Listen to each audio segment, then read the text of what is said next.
Sí, doctor. Perfecto, entonces vamos a apagar por aquí el video. Bueno, el título de esta charla es la contaminación y sus aristas sobre la diversidad. Como yo les dije anteriormente, sé que en las otras clases que tuvieron, en los otros seminarios, hablaron bastante sobre biodiversidad y es algo que realmente no voy a hablar mucho. Más bien, los efectos de la contaminación en la biodiversidad. Pues este es el contenido de la charla. Vamos a hablar un poco por qué se estudia la contaminación, cuál es la perspectiva global del ambiente, por qué el ambiente es importante para cuando nosotros hablamos o nos enfocamos sobre la contaminación. Vamos a hablar sobre algunas causas de la contaminación que tienen que ver con la explosión demográfica y las actividades humanas principalmente. Luego vamos a hablar en sí y en extenso de las aristas de la contaminación. Bueno, en este caso se las ha llamado aristas, normalmente se las llama consecuencias de la contaminación que tienen un impacto en las diferentes matrices ambientales, como en agua, suelo y aire. Y a lo largo de la charla, cada vez que hablemos de algún tipo de contaminante o algún tipo de contaminación, se va a tratar de llevar algún ejemplo de impactos de la contaminación en la biota, en la flora o en la fauna. ¿Por qué estudiamos la contaminación? La contaminación es importante determinarla porque sabemos que hay una contaminación artificial y una contaminación natural. Mayor parte de culpa, vamos a decir, de la contaminación artificial son debido a las actividades humanas. Entonces, desde hace algún tiempo sabemos que los humanos hemos estado poniendo cierto tipo de compuestos y químicos en el ambiente para beneficio nuestro, pero sin darnos cuenta que a largo plazo esta adición de compuestos al ambiente van creando problemas, especialmente problemas que no son dirigidos, sino problemas colaterales que van apareciendo a lo largo del tiempo. En este caso vemos en esta fotografía un camión que va fumigando, inclusive tienen a una persona aquí, parece ser un niño, que recibe todo este spray, esta nube de lo que están dispersando en este camión.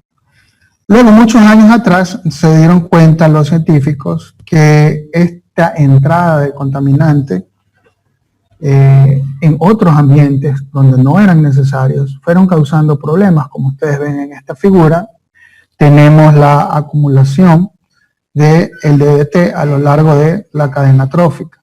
Ustedes ven que empieza en concentraciones pequeñas y esta va aumentando a un proceso que se le llama biomagnificación. Más adelante vamos a hablar un poco más en concreto sobre bioacumulación y biomagnificación.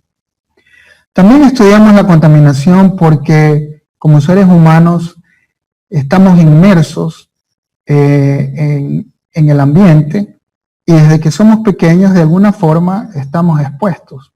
Estamos expuestos a través del uso de ciertos juguetes. También en casa, como ustedes ven en esta figura de acá, hay un niño que está jugando con algunos químicos. Los químicos que generalmente utilizamos en casa para diversos tipos de limpieza. Tenemos químicos para limpiar la cocina, químicos para limpiar los muebles, químicos para limpiar los equipos electrónicos, químicos para limpiar los baños, etcétera, que cuando no son usados adecuadamente pueden causar algún tipo de intoxicación. Y más allá de eso, cada vez que se los usa, estamos de alguna forma adicionando ese químico al ambiente. ¿Por qué? Porque si usamos algún tipo de franela, esta franela se impregna con estos químicos, luego la lavamos, esa franela se lava y esa agua entra a las aguas residuales y de alguna forma termina en un río, en el ambiente. También estamos, bueno, no yo, mayormente las chicas, expuestas a los cosméticos. Hay mucha controversia acerca de esto. Algunas publicaciones científicas nos hablan de que hay cierto tipo de exposiciones, especialmente a las nanopartículas que en algún momento podrían ser perjudiciales para la salud humana. La controversia se da porque obviamente la industria cosmética, ellos dicen que utilizan todo tipo de protocolos para evitar usar algún tipo de material que en algún momento se convierta en nocivo para la salud humana. Pero en sí, ¿qué es la contaminación? Como sabemos, la contaminación está en todos lados, toma muchas formas y matices. Por ejemplo, en esta fotografía de aquí, de este atardecer de Nueva York, uno se queda pasmado de ver tanta belleza, tantos colores, tan bonito que se ve. Estados Unidos ha sido un país en el cual ha pasado muchos cambios después de su explosión industrial, después de la Segunda Guerra Mundial, en los años, terminar los años 40, 50, 60, al comenzar los años 70 se emitieron muchas leyes que ayudaron a la limpieza de muchas de las matrices ambientales. Lo contrario, vemos lo que ocurre en China. No diría actualmente, porque ustedes saben, y estoy seguro que ven noticias, saben que por la pandemia que estamos pasando ahora, mucho de la producción de China ha parado y se reporta que los niveles de contaminación atmosférica han bajado. Yo considero que cuando pase la pandemia, una vez que todo regrese a la normalidad, vamos a ver nuevamente estos atardeceres como ustedes ven en esta fotografía de Pekín en China.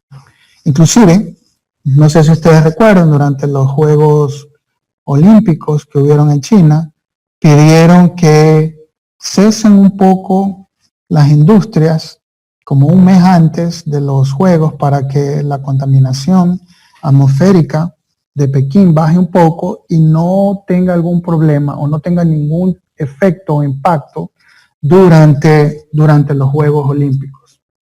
Eso creo que fue en el 2016, si no me equivoco. Me pueden corregir. Entonces, la contaminación se la define como la acumulación y efectos adversos de contaminantes en la salud y en el bienestar de los humanos y en el ambiente. En el ambiente que está compuesto, como lo dije anteriormente, de sus matrices ambientales, agua, suelo y aire, que a su vez, como vamos a ver más adelante, siempre juegan un papel importante porque todo pasa de una matriz a la otra. Es como un ambiente continuo, aunque nos gusta separar para poder evidenciar cuáles son los efectos de la contaminación en cada una de estas matrices. Entonces tenemos aquí que la ciencia de la contaminación es el estudio de estos procesos físicos, químicos y biológicos que de alguna forma transforman a los contaminantes que entran al ambiente. Entonces los transforma tanto en el transporte, en su destino, y también nos ayuda a saber cómo se los puede mitigar. Obviamente la mayoría de los contaminantes que se encuentran en el ambiente son producidos por actividades humanas, pero tampoco hay que olvidar de que hay ciertos procesos naturales que de alguna forma también contribuyen a la introducción de contaminantes en el ambiente. Aquí tenemos, por ejemplo, una tabla donde nos habla de estos químicos orgánicos e inorgánicos que se los considera contaminantes y que son bastante frecuentes y bastante estudiados, como ustedes ven aquí. Tenemos algunos orgánicos como la gasolina, los hidrocarburos aromáticos policíclicos. Tenemos también los famosos PCBs, no sé si hayan escuchado antes. También tenemos entre los inorgánicos los metales y los fertilizantes. En este caso estamos hablando del nitrato. Aquí tenemos un gráfico en el cual nos ilustra de qué otras ciencias y disciplinas la ciencia de la contaminación se alimenta. Entonces, alguien que quiere hacer contaminación ambiental tiene que, de alguna forma, relacionarse con todas estas disciplinas, con la toxicología, con la ciencia del suelo, la ciencia atmosférica, la salud ocupacional, la biotecnología. Quizás faltaría un poco aquí algo, porque esto está bastante enfocado hacia, o visto desde la perspectiva del ser humano. ¿Qué algo más le faltaría aquí? ¿Y qué es el tema, el tema de esta charla?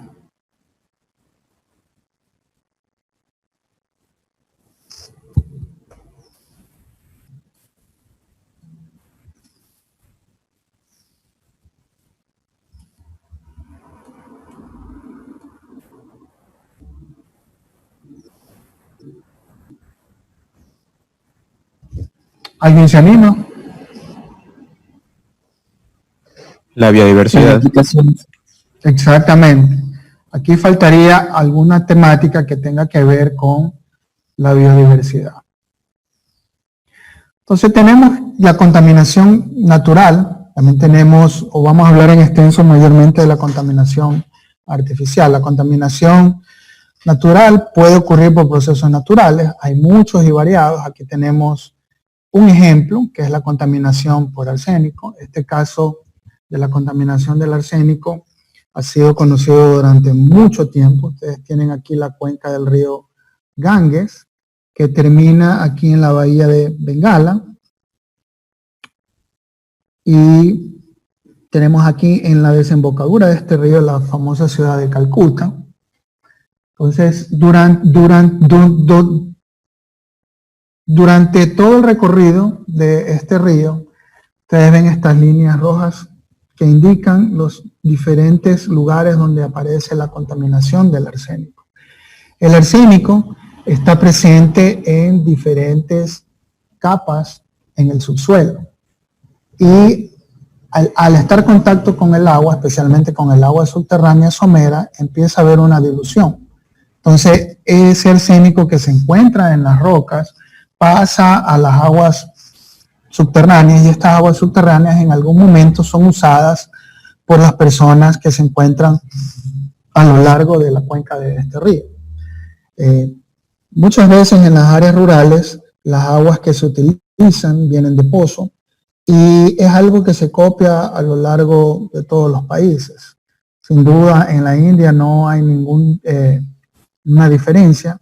Entonces las personas utilizan esta agua contaminada para cumplir con sus necesidades diarias, cocinar, lavar, etc. Y esa agua contaminada puede producir efectos en las personas, efectos de salud. Como ustedes ven en esta fotografía, hay estas consecuencias en la salud humana, van desde consecuencias dermatológicas, como ustedes ven, en la mayoría. Pueden haber problemas gastrointestinales, cardiovasculares, hepáticos, renales, inclusive puede haber algún tipo de mutagénesis y puede haber problemas reproductivos. Y lo que es aún peor, puede llegar hasta haber algún tipo de cáncer o enfermedades mentales si es que hay una concentración muy alta de arsénico en los individuos. Eso por un lado. Por otro lado, también tenemos contaminación por incendios naturales. En los últimos años se ha visto un incremento de estos incendios naturales en todos lados. Aquí en Ecuador también los hemos visto. Aquí en Ecuador tenemos la famosa época seca y la época lluviosa. La época seca va de mayo a diciembre y la época lluviosa más o menos de diciembre a mayo. Acá al menos en Guayaquil vemos problemas con los incendios naturales en octubre, en septiembre, cuando está súper seco los bosques y se presentan estos incendios naturales. En las noticias internacionales hemos visto, por ejemplo, incendios en Brasil. Ocuparon algunos meses atrás las noticias, todos los días nos presentaban estas noticias. Ya se acerca el verano boreal y vamos a ver esos incendios que son muy recurrentes, por ejemplo, en Estados Unidos, en el área de California, en Rusia, en el área de Siberia. Son cosas que ahora los vemos más a menudo, que que pueden incidir en la contaminación y obviamente hay consecuencias. Entonces, lo primero que uno piensa, bueno, el fuego sí acaba con la biodiversidad, acaba con los bosques y todo lo que vive ahí. Quizás los animales que tengan algún tipo de locomoción más rápida se salven, como vertebrados más grandes, quizás lobos, osos, puedan salir más rápido, o las aves que pueden volar. Pero organismos que no tienen esa facilidad para desplazarse, como por ejemplo ciertos reptiles o ciertos invertebrados como los caracoles, van a perecer, en estos incendios. Y encima tenemos aquí, como ustedes ven, este helicóptero que trata de apagar el incendio. Entonces, muchas de las veces esta agua que utilizan es una solución la cual tiene algún tipo de surfactantes que son utilizados para poder de alguna forma aplacar rápidamente el incendio. Pero al introducir estos contaminantes estamos afectando a largo plazo estos terrenos que si se llegan a secar, bueno, se secan, pero esos contaminantes van a quedar ahí. Aún no se sabe, a ciencia cierta, todavía hay estudios que no llegan a una conclusión a decirnos que estos contaminantes están causando problemas en los organismos. Una vez que los bosques que han sufrido incendios se van a recuperar. Aquí tenemos una fotografía GIF del incendio del Monte Tambora, ocurrido en abril de 1815. Entonces, si ustedes ven aquí, se calcula o se estima que fueron liberados 60 megatoneladas de sulfuro. Eso es mucho material, aparte de otro material como ceniza, piedra pómez y aerosoles. En alguna forma se ha dicho que este año fue un año sin verano, especialmente el siguiente año, 1816, y se calcula que hubo una reducción de temperatura de manera global. Entonces hay otro tipo de información aquí, el número de personas que fallecieron, el número de personas que fallecieron durante la erupción y el número de personas que fallecieron luego de que empezó el problema de la hambruna y enfermedades una vez que hubo esta erupción del volcán. Como ustedes ven, la contaminación natural también de alguna forma contribuye y es algo que nosotros no podemos realmente controlar. No se puede hacer mucho cuando ocurren este tipo de accidentes. Donde sí podemos hacer algo y donde mayormente el humano tiene que ver es en la contaminación antrópica. En este gráfico que ustedes ven aquí, vamos a considerar las flechitas rojas, es todos los impactos que ocurren de las actividades humanas. Como ustedes ven aquí, tenemos algo de minería, tenemos industrias, tenemos por acá la agricultura, tenemos las residencias. Como ustedes ven, todas ellas cumplen su función, pero al cumplir su función también emiten contaminantes, como ustedes ven en las flechas rojas. Aquí vemos, por ejemplo, la minería y la industria. Si es que no hay cuidado en la forma en que se realiza esta actividad, el agua subterránea va a verse de alguna forma contaminada. Asimismo aquí, las personas que viven en un área urbana, se recoge la basura, pero la basura normalmente se la lleva hacia un vertedero. Si este vertedero no funciona con todas las características técnicas o debidas, de alguna forma va a influir en la contaminación del agua subterránea porque los lixiviados de este vertedero van a pasar fácilmente hacia estas aguas. Asimismo, hay una interacción de las industrias con el ambiente atmosférico. Todas estas emisiones pasan hacia la atmósfera y en algún momento este aire contaminado va a regresar de alguna forma. Estoy seguro que en algún momento en sus clases escucharon hablar de la famosa lluvia ácida, que puede tener efectos y cambios en el pH, especialmente de los cuerpos de agua, y especialmente en los cuerpos de agua que no se mueven, como son los lagos y las lagunas, que no se mueven mucho. Tal vez un efecto menor en los ríos, porque en estos el agua corre y obviamente hay un cambio de agua en estos lugares. Entonces, en cuanto a lo que yo les decía anteriormente, de la perspectiva global del ambiente, siempre hablamos de suelo, agua y atmósfera, como para separar y poder ir de alguna forma hablando de cada uno de ellos, pero estas tres matrices ambientales funcionan como un medio continuo, como ustedes ven en este gráfico. En este gráfico se puede apreciar que el suelo está básicamente, cualquier cosa que ocurra en el suelo, a través de la precipitación y de las escorrentías, todo lo que esté en la superficie del suelo termina en el agua. Y en el agua existe la evaporación, y se tienen que recordar el ciclo del agua.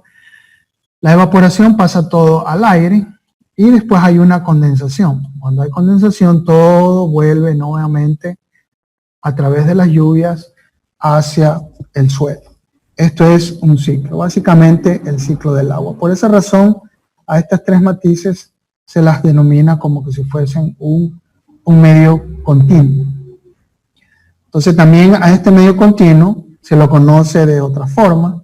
Se han escuchado hablar de las cuatro esferas: la atmósfera, que sería el aire; la hidrosfera, que sería el agua; la litosfera, que sería el suelo. Todas estas están en interacción con la biosfera, donde nosotros, los organismos vivos, los seres vivos, estamos viviendo.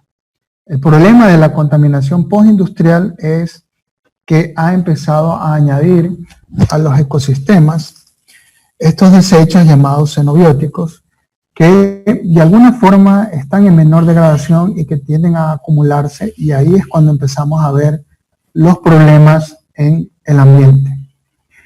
Entonces, como tenemos este medio continuo, siempre hablamos de que, bueno, se puede hacer algún tipo de determinación en el suelo, en la atmósfera, en el agua. Podemos calcular dónde existe esa contaminación, cuánto tiempo dura esa contaminación. Entonces podemos decir que lo podemos hacer de manera local, lo podemos hacer de manera regional, o lo podemos hacer de manera global. Y ahí es donde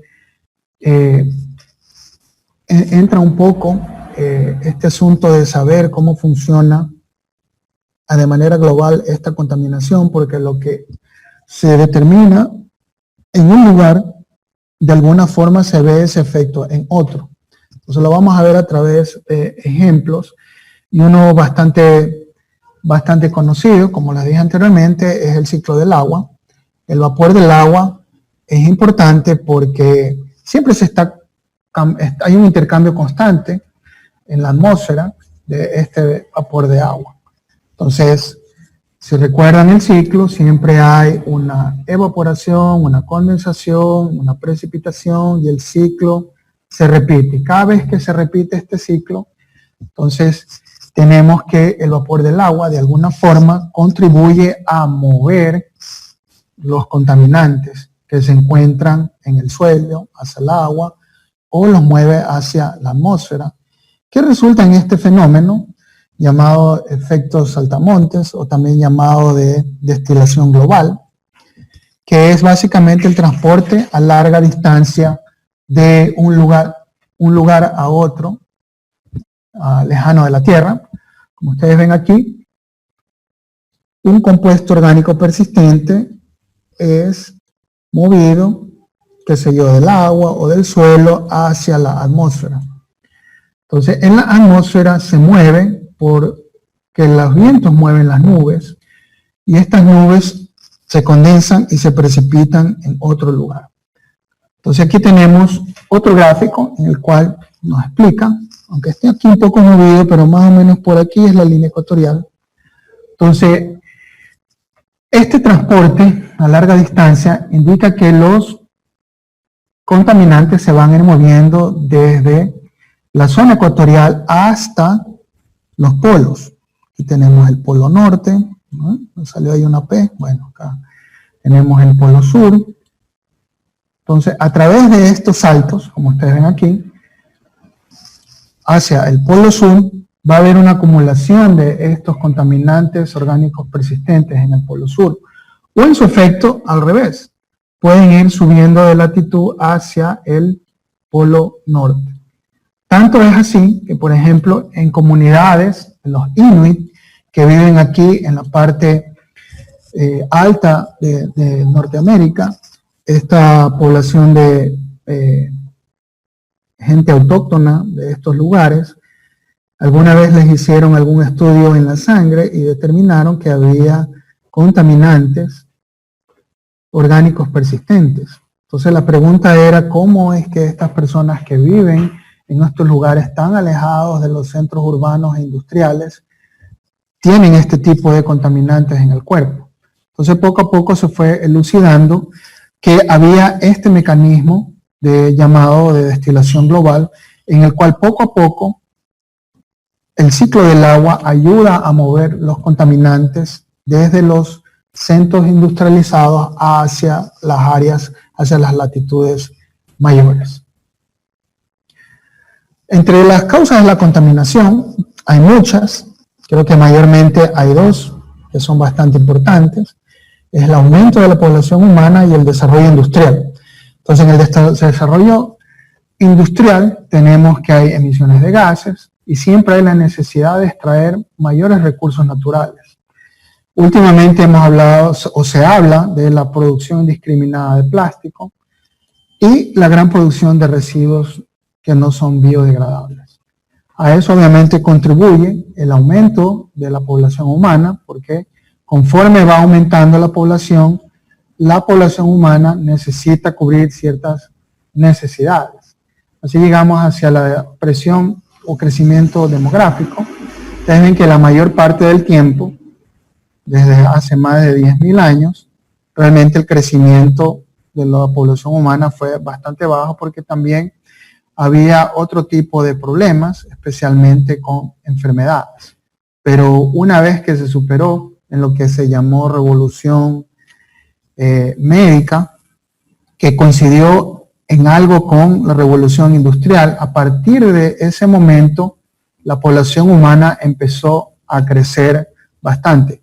Fíjense que de 1800 a 1930 se creció en 130 años, se pasó de 1 billón a 2 billones, y a partir de ahí, ustedes ven, se ha ido reduciendo el aumento. Cada vez que hubo 1 millón fue en menos años. Por ahí chequeé un website que dice que vamos cerca de los 8 billones y estamos en 2020. Se han pasado cerca de casi 10 años y ya estamos aumentando a 8 billones. Entonces aquí en estas líneas azules punteadas ustedes ven los cálculos que se hacen para los siguientes años. Entonces el Ecuador no ha sido ajeno tampoco a este crecimiento. Ustedes ven aquí, estos datos fueron tomados del último censo. En el año de 1950 tan solo éramos 3 millones y esa mayoría de los 3 millones vivíamos en el área rural, éramos rurales, pocos vivían en los centros urbanos. A lo largo de los años, como ustedes ven, hubo este crecimiento en el cual pasamos de 3 millones a más de 14 millones y seguimos contando. Y este valor de 14 millones o casi 15 millones, la mayoría ahora somos urbanos. Poca gente ahora vive en el área rural. Entonces, este crecimiento en la densidad de la población hace que el ambiente empiece a llenarse de contaminación. Entre más gente existe, más usos de los recursos, más uso de muchos bienes y servicios que de alguna forma liberan contaminantes y hay mayor producción de desechos. Así tenemos contaminantes físicos. Tenemos en el caso, vamos a ir desde las más pequeñas hasta las que probablemente no se notan, pero se sienten mucho.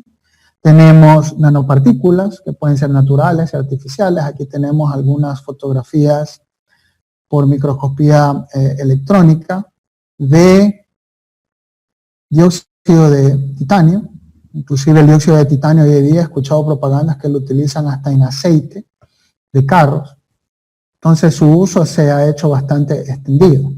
Tenemos también lo que llamamos aerosoles, famoso material particulado, especialmente material particulado que es derivado del uso de motores a combustión externa, de motores diésel.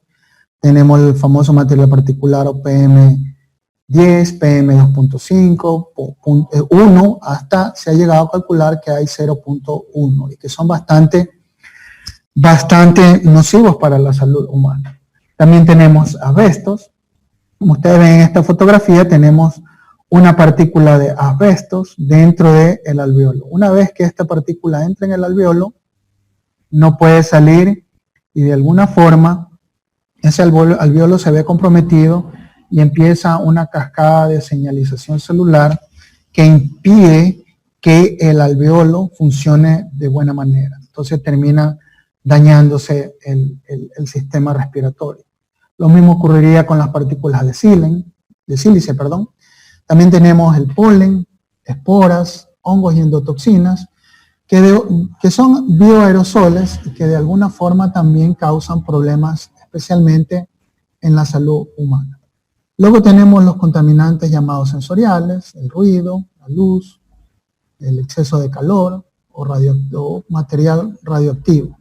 Entonces en este gráfico tenemos los diferentes niveles de ruido. Aquí tenemos que la OMS propone cierto valor para decir que no hay ruido en el ambiente. A partir de ese valor, para valores más altos, obviamente son perjudiciales para la salud humana y también para la salud de los animales silvestres. En cuanto a los contaminantes químicos, tenemos 3 categorías de contaminantes: orgánicos, inorgánicos, radioactivos. Aquí tenemos la tablita que se la mostré anteriormente.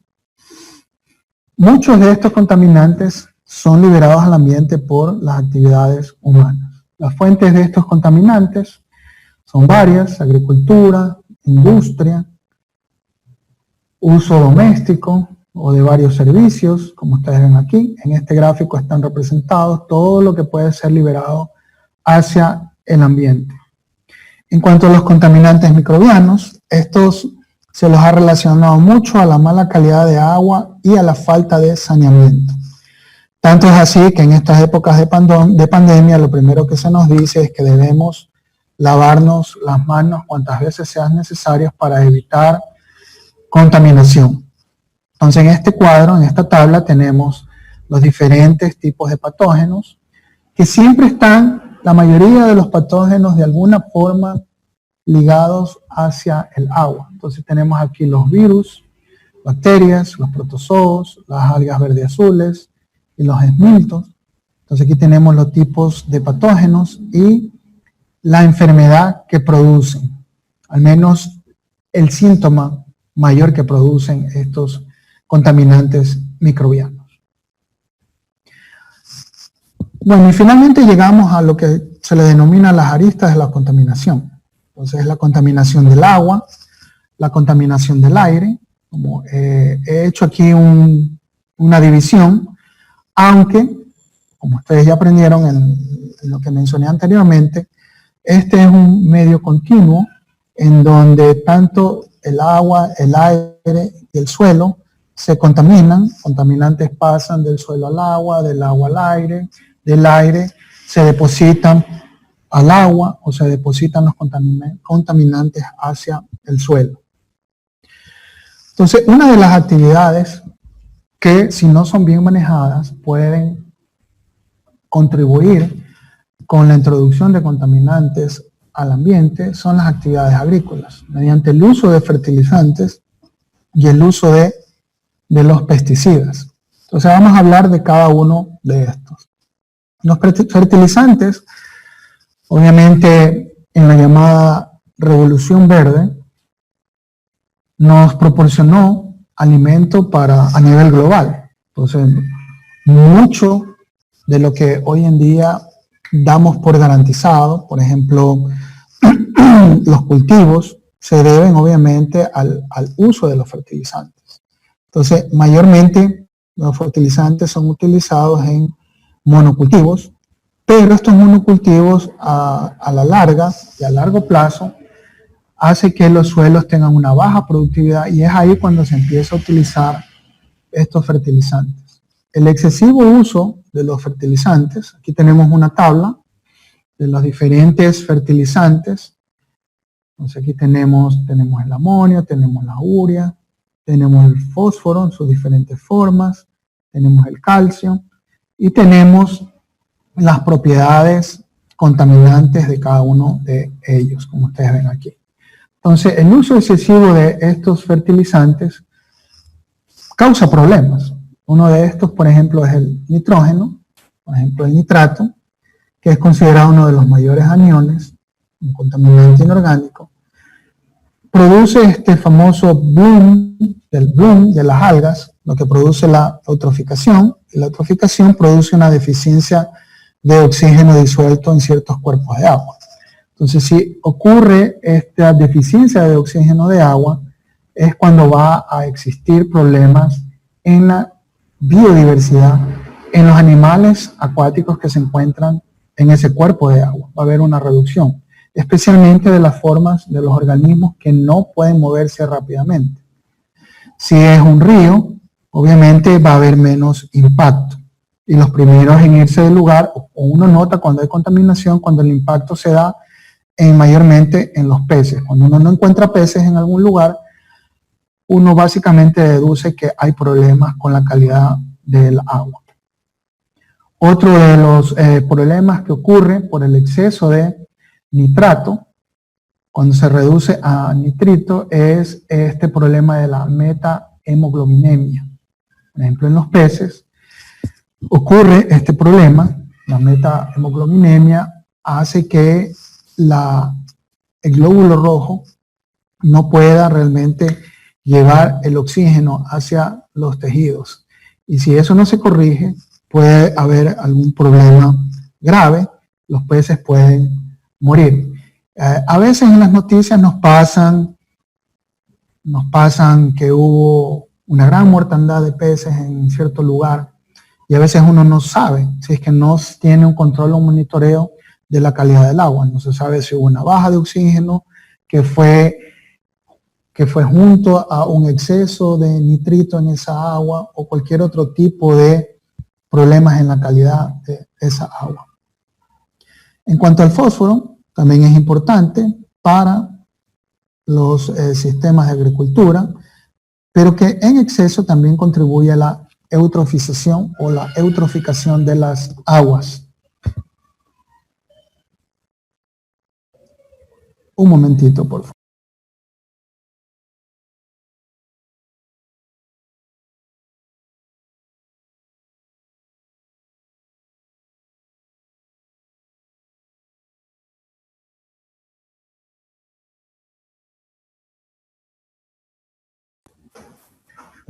¿Se me escuchan? Sí. Bueno, continuemos. Entonces, les hablaba de la eutroficación o eutrofización, que es la acumulación gradual de los nutrientes y material orgánico. Uno siempre quiere que esto ocurra por acción natural, pero mayormente ocurre por acción antropogénica.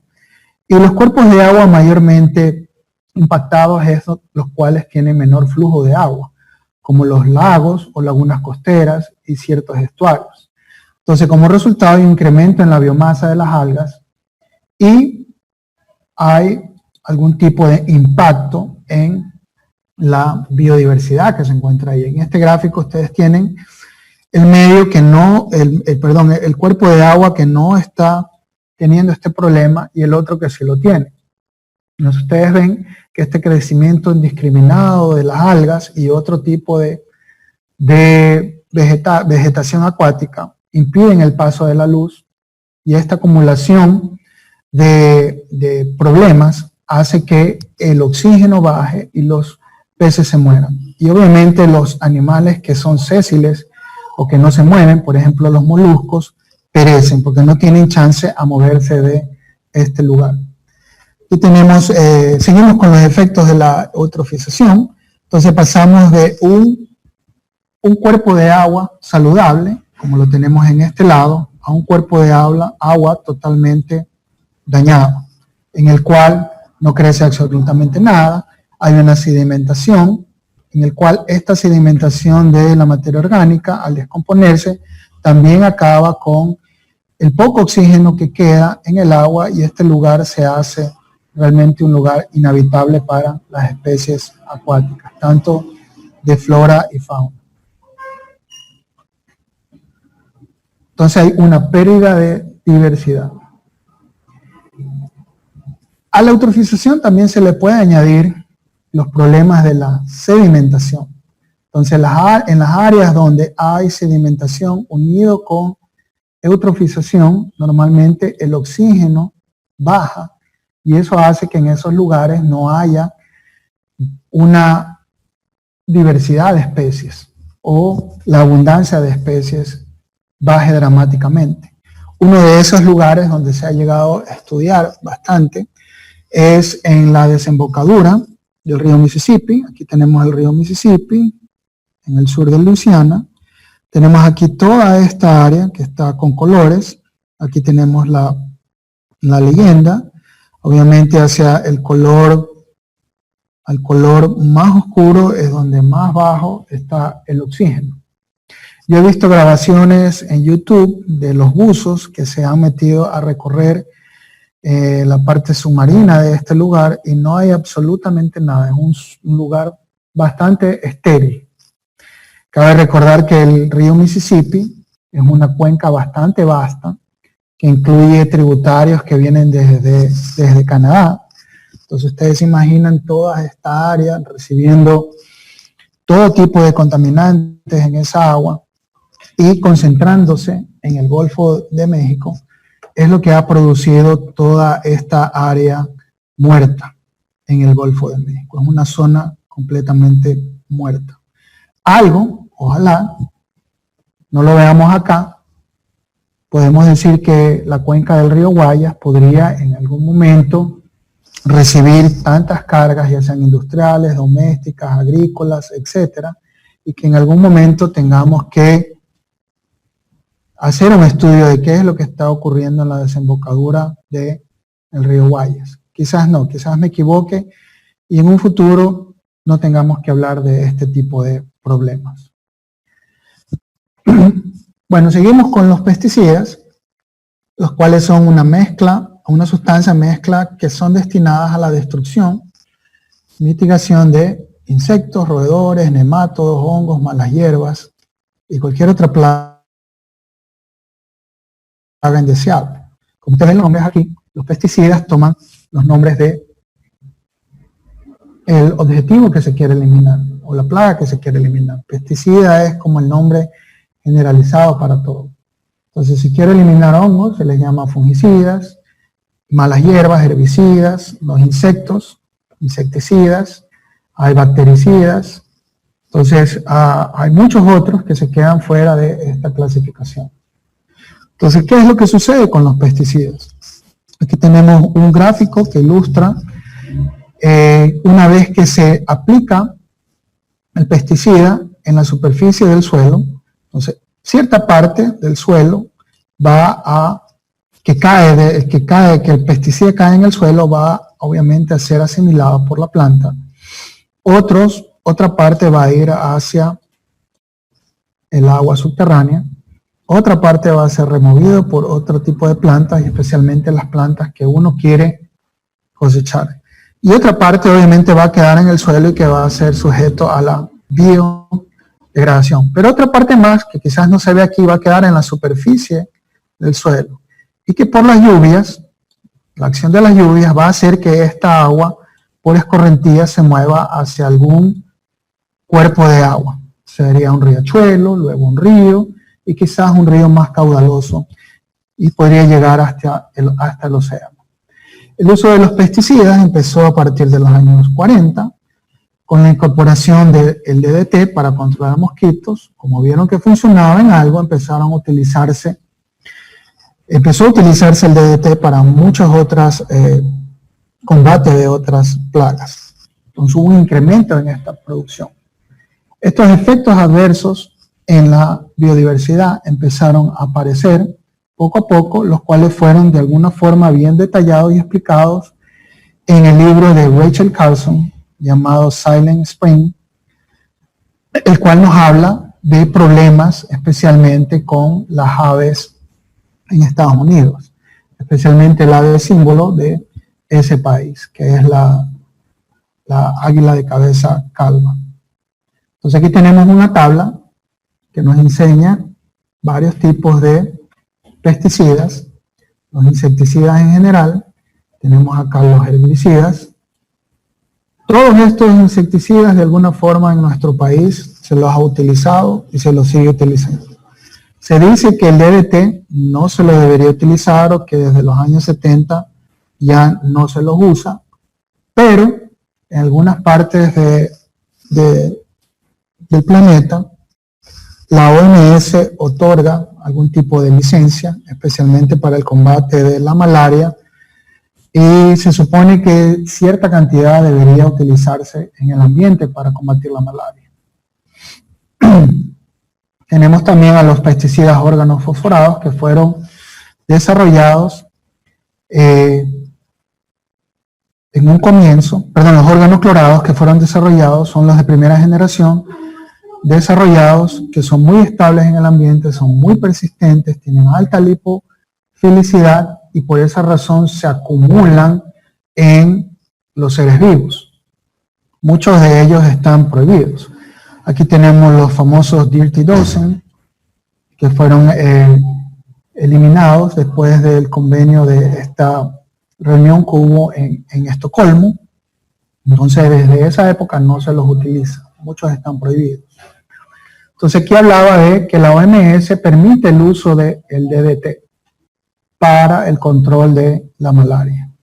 Entonces, se calcula, por ejemplo, solo en el sur de California, que durante esta cantidad de años, durante 20 años, se vertieron al ambiente 1.9 millones de kilogramos de DDT. Como es un contaminante muy persistente, hasta hoy en día, tanto en animales como en personas, todavía se pueden detectar niveles de este contaminante en el cuerpo de los seres vivos. Uno de estos es el metabolito, el DDD, que es considerado como antiandrogénico, o sea que es un disruptor endocrino. Un disruptor endocrino es un compuesto que de alguna forma modifica o bloquea la señal de lo que llamamos hormonas endocrinas en los seres vivos. Entonces eso ha llevado a observar anormalidades en el desarrollo del sexo de los machos, a un proceso que se llama feminización, especialmente en animales acuáticos, que se observó en el águila de cabeza calva, perdón. Se detectó que a partir de la prohibición en el año más o menos 72, antes de esa época había un decrecimiento en las poblaciones de estas aves. Entonces se encontraba mucha cantidad de este residuo en los huevos. Una vez que hubo esta prohibición, hubo lo contrario. Menos cantidad de este residuo se encontraba en los huevos y la población de las aves empezó a aumentar. Tanto es hoy en día que en algunos lugares ya se considera que esta ave ya ha pasado los números normales y ya he escuchado medidas para poder controlar el crecimiento de la población del águila calva. Entonces aquí vamos a hablar sobre bioacumulación y biomagnificación de este compuesto. Entonces, como ustedes ven aquí, la bioacumulación es la acumulación de sustancias tóxicas en los tejidos de un organismo, de un solo organismo. Cada organismo bioacumula de alguna forma algún tipo de tóxico. La mayoría de las sustancias tóxicas son lipofílicas, por lo tanto uno piensa que siempre estas sustancias se van a encontrar en los tejidos adiposos o en algún tipo de tejido que tenga grasa.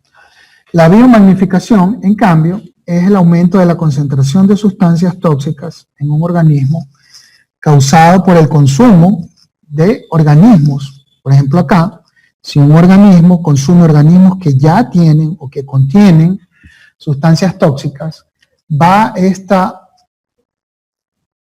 ocurrir esta biomagnificación, que va a irse concentrando a través de la cadena alimentaria, como ilustra este gráfico. Entonces ustedes ven que aquí en el agua hay poca cantidad de la sustancia tóxica. Conforme uno va aumentando en la cadena trófica, uno pasa al productor primario, luego al consumidor primario, luego al consumidor secundario. Ustedes ven que va aumentando. Cada número que ustedes ven aquí es la bioacumulación que ocurre en cada uno de los niveles tróficos. El número que ustedes ven acá es la biomagnificación que ocurre en el tejido de esta gaviota a lo largo de toda esa cadena trófica. Entonces eso es lo que se llama biomagnificación.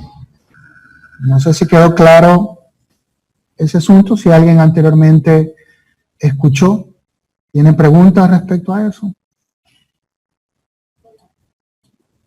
Pregunto porque normalmente siempre tengo esas preguntas. Yo sí tenía antes dudas de la diferencia entre ambos conceptos, pero ahora ya me queda claro qué es cada uno. Sí, son dos cosas diferentes. Siempre la bioacumulación ocurre individualmente, sea un pez, sea un molusco, sea el ser humano. Acumulamos ciertas sustancias tóxicas de acuerdo a dónde o qué ingerimos o dónde estamos expuestos. La biomagnificación ocurre a lo largo de la cadena trófica. ¿Alguien más? ¿Está claro?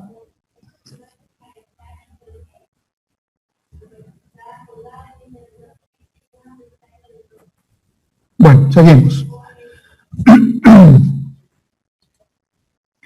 Seguimos con los pesticidas organofosforados que fueron desarrollados luego, o son los considerados de segunda generación. La mayoría son o funcionan como neurotoxinas, también son lipofílicos, persisten poco tiempo en el ambiente, por lo cual son un poco más benignos que los organoclorados, son más polares, más solubles en agua. Por ejemplo, el malatión, el paratión, que son los que en Ecuador se utilizan para el combate de los mosquitos que hoy en día no cargan solo una enfermedad, cargan varias enfermedades, y que al eliminarlos estamos contribuyendo a la salud pública. Pero hay un problema, porque si se rocía demasiado este tipo de pesticidas, podríamos producir algún tipo de contaminación. Hay que tener mucho cuidado con este tipo de uso de los pesticidas. Entonces aquí tenemos una tablita de algunos de los pesticidas organofosforados. El uso de los pesticidas, como dije anteriormente, es útil para la lucha contra los insectos. La mayoría de los ingredientes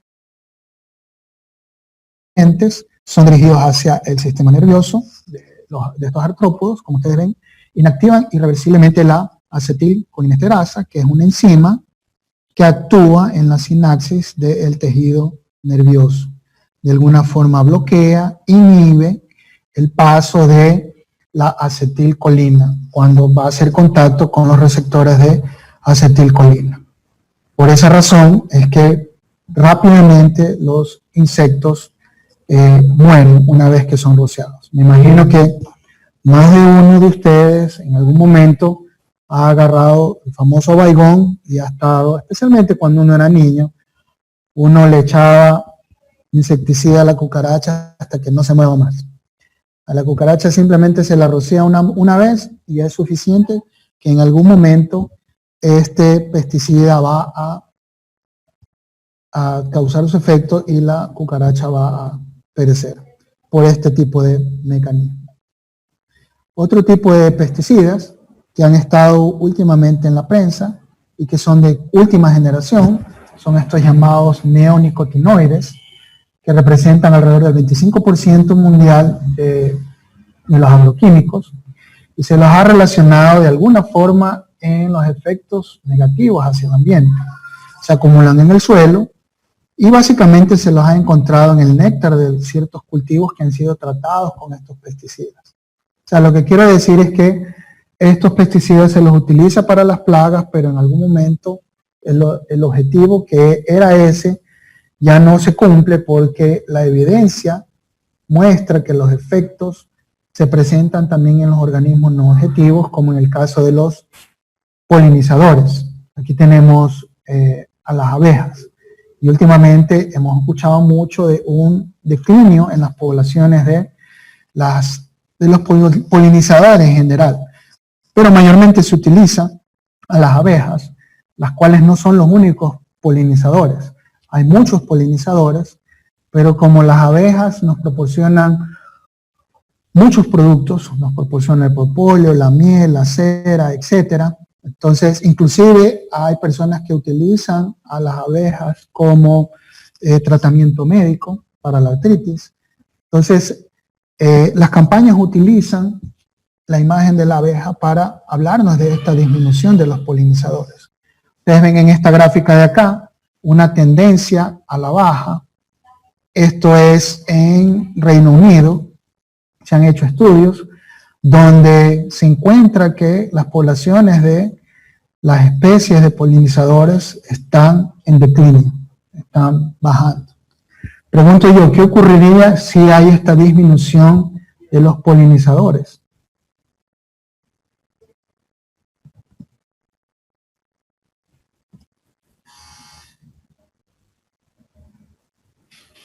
¿Alguien que quiera contestar?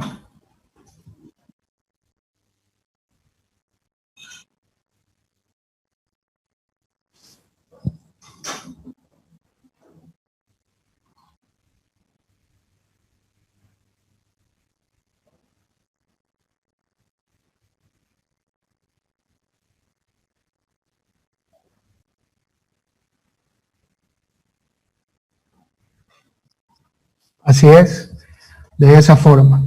Porque siempre debemos recordar que cuando hablamos de polinizadores no solamente estamos hablando de las abejas, estamos hablando de muchos insectos. Y si estos insectos desaparecen, obviamente va a haber un impacto directo en la agricultura. Y por ende todos estos otros organismos van a tener un impacto.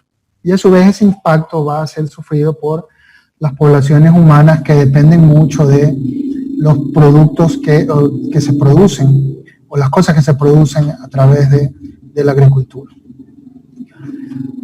Bueno, acá cambiamos de tema, pasamos a los derrames de petróleo. Es también una forma de contaminación directa. Ustedes ven aquí muchas personas trabajando en una limpieza de un derrame de petróleo. Luego tenemos otra acá. ¿Alguien me puede indicar la diferencia entre las dos fotografías?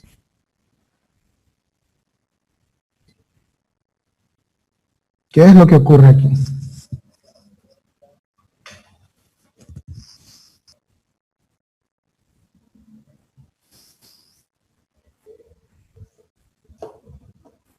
Visualmente veo que en la gráfica superior están usando equipo de bioseguridad para protegerse no sé, de algún contaminante en la piel, y en el otro parece surfistas que no usan, o gente de las comunidades que no están usando equipo de bioseguridad. Así es, muy bien por esa observación.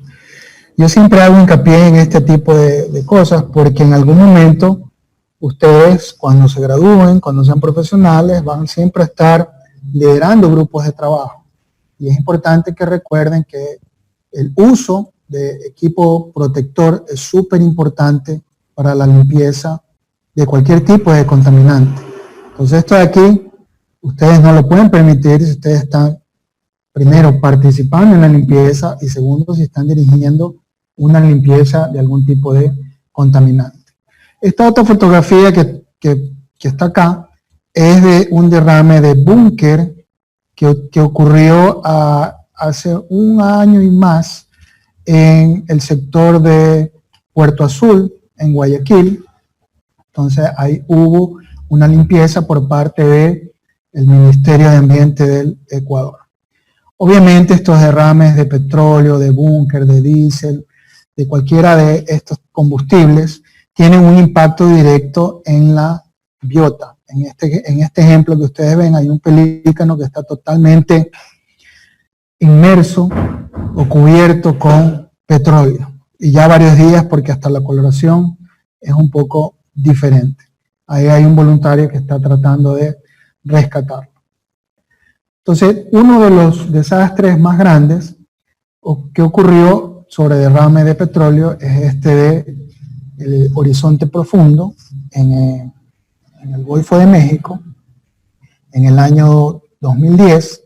Durante 3 meses, este pozo liberó alrededor de 4.9 millones, quizás más, quizás menos, son estimaciones, porque ustedes saben, en esa área que es bastante extensa, es un poco difícil hacer estos cálculos, pero se estima que hubo esa cantidad de crudo que fue liberado hacia el ambiente.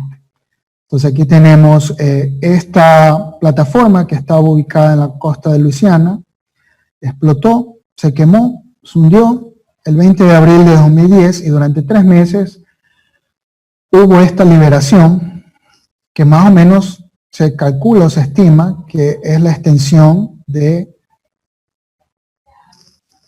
derrame, bastante grande.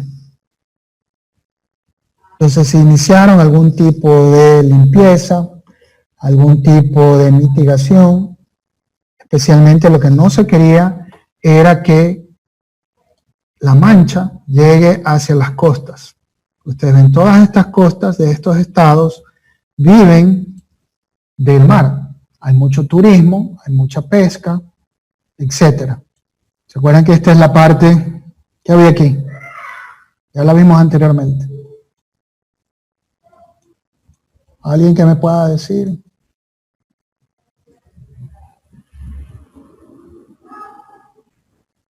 La zona muerta. Exactamente, la zona muerta. Gracias.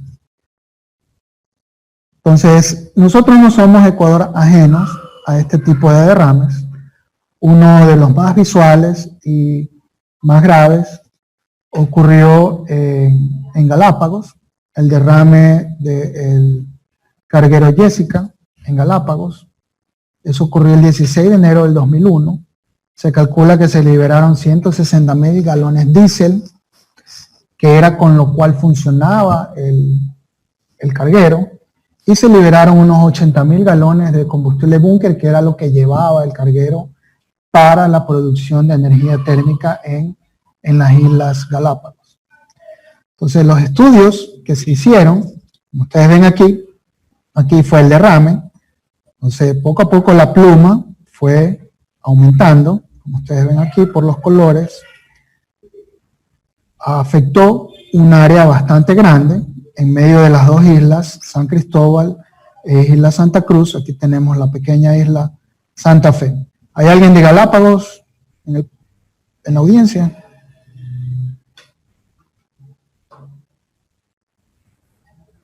No. ¿No? Bueno. Entonces, se hicieron estudios a lo largo después de este derrame y revelaron que realmente hubo poco impacto en las zonas submareales, intermareales y poco profundas. El impacto que mayormente se vio ocurrió en plantas submareales, o sea, en las algas que crecían encima de las rocas. Entonces, hubo como un cambio las comunidades de macroinvertebrados se vieron un poco disminuidas y aumentaron un poco las algas. Pero más allá de eso, no se vio ningún otro impacto. Y eso atribuyen debido a las corrientes, porque las corrientes que ocurren en las Islas Galápagos hicieron que toda esa mancha, ese derrame, se disipe, se vaya de ese lugar. Y como no son derrames o no ha ocurrido, y ojalá que no haya derrames recurrentes en las Islas Galápagos, no se ven esos cambios como se han visto en otros lugares. Aquí tenemos una fotografía, sale montado esto, una fotografía cuando hubo el problema del carguero Jessica. Si ustedes googlean en internet derrame del Jessica en Galápagos, van a tener cientos de fotografías de lo que ocurrió en ese año. Ya va a ser casi 20 años de ese derrame. Hace poco también hubo uno, no sé si recuerden, si están al tanto de las noticias, estaban tratando de colocar un generador diésel encima de una barcaza y el peso de este generador diésel fue tanto que venció a la grúa y la grúa se viró, el generador cayó encima de la barcaza de golpe, lo que hizo que se hundiese y se hundió todo, generador, barcaza y la grúa, provocando algún tipo de derrame, que fue, como fue menor, porque no fue tanto, fue fácilmente limpiado por el Ministerio de Ambiente del Ecuador. Aquí tenemos una tabla que nos indica muchos de los derrames que han ocurrido a través del petróleo y derrames que han ocurrido por los accidentes de los tanqueros petroleros. Entonces, mayormente siempre se habla de un incidente, que es el del Exxon Valdez. No sé si hayan escuchado antes, ¿me indican?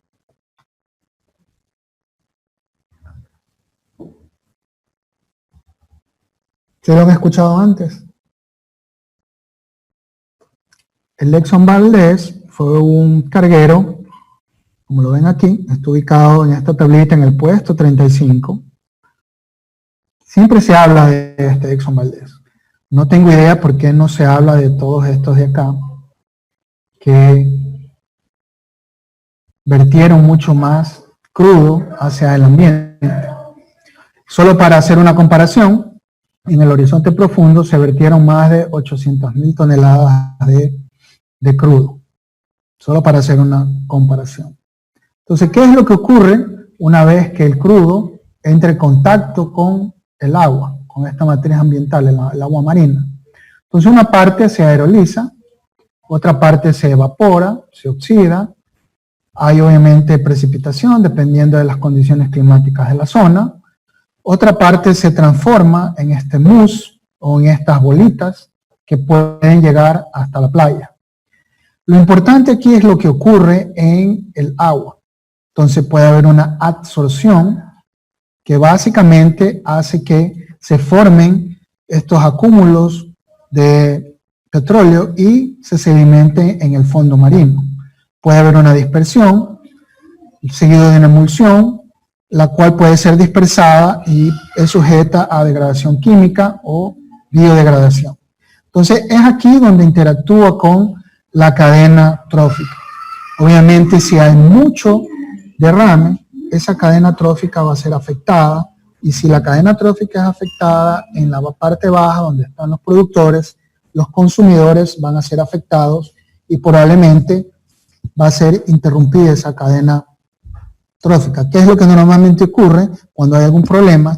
Y estamos hablando del agua, los organismos que se pueden mover, que son móviles, en este caso peces, o mamíferos marinos o reptiles, simplemente se mueven de ese lugar a otros lugares donde se pueden alimentar, a menos que en la superficie se vean envueltos o de alguna forma manchados por esta capa de petróleo del derrame. Entonces ahí físicamente como ustedes vieron en la fotografía del pelícano, son inmóviles y son presa fácil de perecer. Entonces aquí tenemos una tablita donde se ven los tipos de daños causados a los organismos marinos por los derrames. Hay problemas en el plancton, que son los productores primarios, y realmente los que producen, por ejemplo, la mayor cantidad de oxígeno en el planeta es producido en el mar. En este caso el plancton va a tener algún tipo de inhibición en su crecimiento. Tenemos también las algas, y luego los invertebrados, los peces, las aves marinas y los mamíferos marinos. Estos son los impactos que pueden de alguna forma ser impactados por los derrames petroleros. Luego tenemos los bifenilos policlorados, los famosos PCBs, los PCBs, si utilizamos inglés.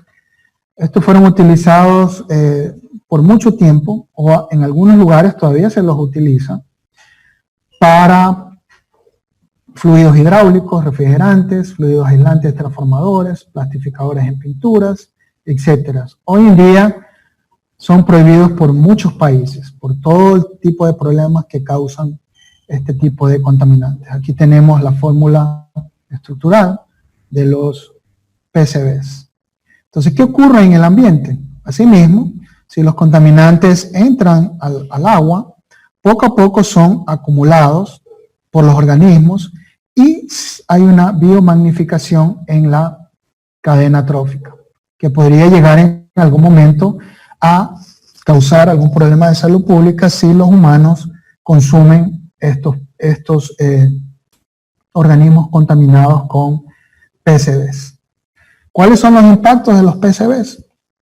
En este gráfico que tenemos aquí, el uso de los PCBs hace que en la cadena trófica el fitoplancton se absorba, el zooplancton continúa con esta biomagnificación, luego los peces y finalmente las ballenas, las orcas, las famosas ballenas asesinas. En este otro gráfico de acá vemos las concentraciones de PCB en los huevos de cierto tipo de gaviota, que medidos a través de los años y desde la prohibición hemos visto una tendencia hacia la baja. Asimismo, en el salmón se ha visto una concentración hacia la baja. Pero cuando hablamos aquí de bioacumulación en cada uno de estos organismos, primero en las gaviotas y luego en el salmón, hay una tendencia a la bioconcentración a la baja, pero los estudios indican que la tendencia en la biomagnificación ha aumentado, porque mayormente los organismos que están en el tope de la cadena trófica, como en el caso de la orca, siempre se están alimentando de estos organismos, estos peces que están bioacumulando estos PCBs. Otro grupo de contaminantes químicos son los detergentes, que pueden tener características polares y no polares, pueden ser aniónicos, catiónicos, son de uso industrial, doméstico, también son usados en pesticidas, y uno de esos es el llamado nonilfenol, que es considerado disruptor endocrino. Entonces aquí tenemos la estructura de este contaminante, que es lo que ocurre en las especies acuáticas, interrumpe el eje hormonal y la síntesis de esteroides. Hay cambios en la expresión génica, por ende en la expresión de las proteínas, y hay un problema en el metabolismo. Hay cambios fisiológicos, de comportamiento, etc. Entonces son problemáticos estos detergentes. Aquí hay un ejemplo, que es el aparecimiento de intersexo en los peces. Este corte que ustedes ven aquí es el control, y este es un tejido de unos testes de peces, de la trucha arcoíris. Entonces, ¿qué se encontró? En las truchas que fueron expuestas a cierta concentración de nonilfenol, se encontró el aparecimiento de los ovocitos, que normalmente se encuentran en los ovarios de los peces hembras.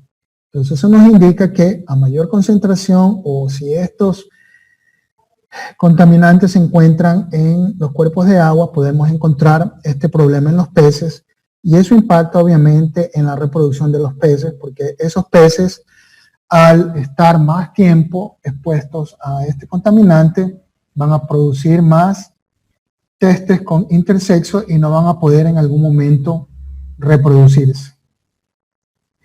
Tenemos una de las actividades que mayormente,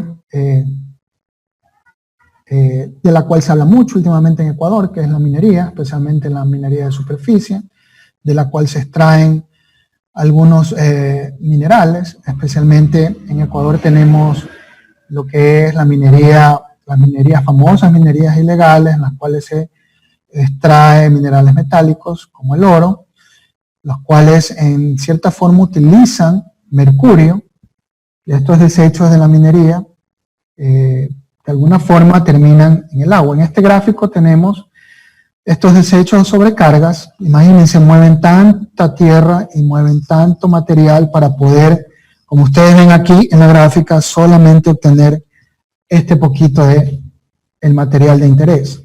Como está en amarillo, vamos a decir que estuvieron moviendo todo este material para conseguir el oro. Entonces, hay países donde hay mucha minería. Este es el caso, por ejemplo, de Brasil.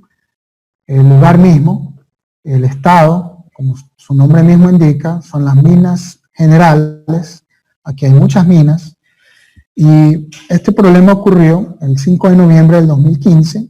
En esta minería, probablemente ellos estaban haciendo o tratando de hacer bien su trabajo, pero se olvidaron que las aguas, o las aguas de relavado que ellos les llaman, no las estaban depositando en un lugar bastante técnico, donde el fondo sea recubierto y no haya una interacción con esa agua que de alguna forma es corrosiva con la tierra. De alguna forma, esa agua poco a poco fue minando esos diques, y hubo esta ruptura de el dique de la Samarco, como indican aquí. Entonces ustedes ven en esta área, en este embalse, hubo el rompimiento del dique, y básicamente lo que ocurrió es que ese dique, al abrirse, toda esa cantidad de fluido que había ahí, de esas aguas contaminadas, entraron en el cauce del río 12, como ustedes ven aquí. A lo largo de este río se presentó el envenenamiento de especies acuáticas y quedaron sedimentos tóxicos, que no se sabe cuál será el futuro. Hay una incertidumbre bastante grande, que según lo que he leído, las autoridades brasileñas van a tratar de hacer estos estudios a largo plazo para saber cuáles serán los efectos de todo este lodo tóxico.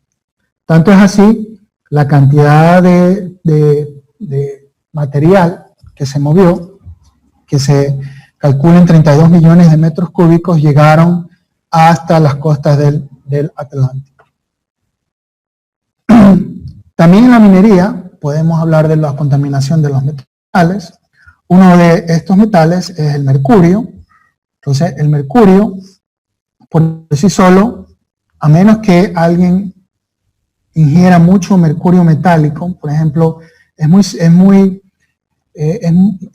conocido que la gente dice, cuidado con el mercurio de estos termómetros, porque si lo ingieres te mueres. Realmente, contrario a la creencia popular, si alguien ingiere ese poquito de mercurio no va a pasar nada, porque en su forma metálica, así como entra, va a salir. El problema con el mercurio es la forma.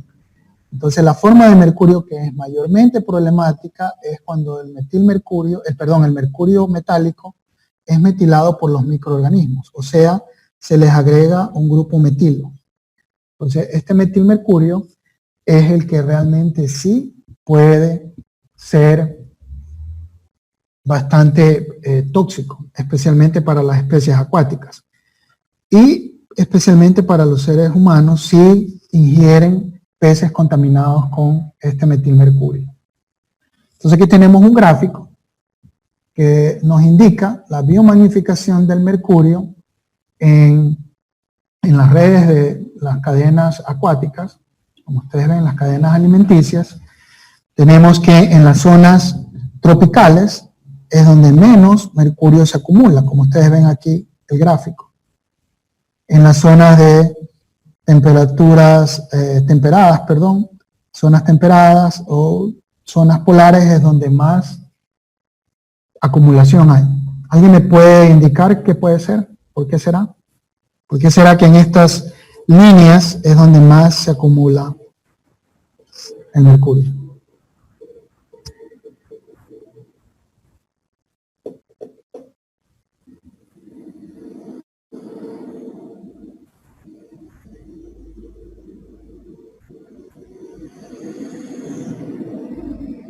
Puede ser tal vez por el cambio de temperatura. Son diferentes zonas, tropicales, templadas. Me voy a dar una pista. ¿Qué había o cuál es la diferencia entre el hemisferio norte y el hemisferio sur en cuanto a desarrollo?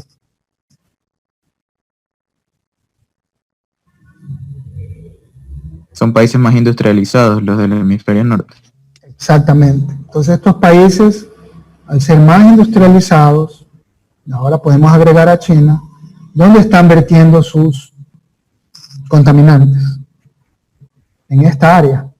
Entonces por esta razón es que en las zonas temperadas y en las zonas polares es donde más se ve esta biomagnificación. No solamente de mercurio en este caso. He leído y hay otro tipo de reportes que indican que hay mayor concentración de de los contaminantes en general en estas áreas de países industrializados. Entonces seguimos. Entonces ahora vamos a hablar un poco de lo que mayormente en estos últimos años se ha venido conversando acerca de los plásticos. Ustedes ven aquí varios encabezados en muchos periódicos, inclusive en los periódicos que circulan acá en Ecuador. Yo diría que casi semanalmente aparece algo sobre los plásticos, la contaminación plástica. Entonces aquí tenemos la acumulación de la basura en la playa. El origen puede ser los turistas o las mismas localidades que se sientan cerca de las playas, o la basura que viene en el mar, que es producto de lo que desechan los barcos o las flotas en el mar, o la basura que viaja, que sale a través de los ríos, de los continentes a través de los ríos, y que llega hacia los mares y poco a poco se empiezan a depositar en la basura. Por cierto, estas fotografías no son de Ecuador, son de Chile. Fui autorizado para utilizar estas fotos cuando hice un taller sobre los macroplásticos. Entonces tenemos que los macroplásticos tienen un efecto directo en la vida marina. Como ustedes ven aquí, hay estos famosos enredos, especialmente con las famosas redes fantasmas, redes que se dejan a la deriva por parte de tanto pescadores artesanales como las flotas pesqueras, dejan sus redes por ahí y en algún momento los organismos marinos se terminan enredando, provocando asfixia y terminando en la muerte de estos organismos. También hay la ingestión de muchos de estos materiales. Por ahí se popularizó un video en el cual a una tortuguita se le saca ya hasta me olvidé el nombre de esto, ya ni lo uso hace tanto tiempo. ¿Un sorbete? Un sorbete, muchas gracias. Se hizo popular que le sacaban a la tortuguita. Entonces se dice que las tortugas pueden confundirse con los materiales de plástico, especialmente estas fundas transparentes tipo camiseta que podrían parecerse a estos organismos como las medusas, de los cuales las tortugas se alimentan y podrían ingerirlas. Entonces también hay este problema de que puede haber una exposición química por todos los químicos que se utilizan en los plásticos para hacerlos más flexibles, para darles la coloración que tienen y que son bastante peligrosos estos químicos. Luego de los macroplásticos tenemos los microplásticos. Este es un término obviamente que es un poco conflictivo, si es que ustedes le ponen atención acá a lo que se describe. La NOAA ha definido que los microplásticos, como todas las partículas de plástico, tienen o son menores a 5 milímetros de diámetro. ¿Cuál es el problema entre esto y el nombre de microplástico?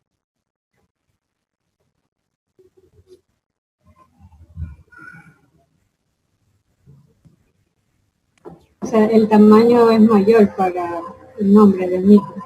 Exacto, es la escala. A pesar de que se considera menores a 5 mili, se les llama micro. Entonces es como medio confuso. Entonces aquí ustedes tienen una fotografía de los famosos microplásticos. Aquí está una fotografía electrónica de barrido que nos proporciona esta imagen en 3D, como ustedes pueden ver.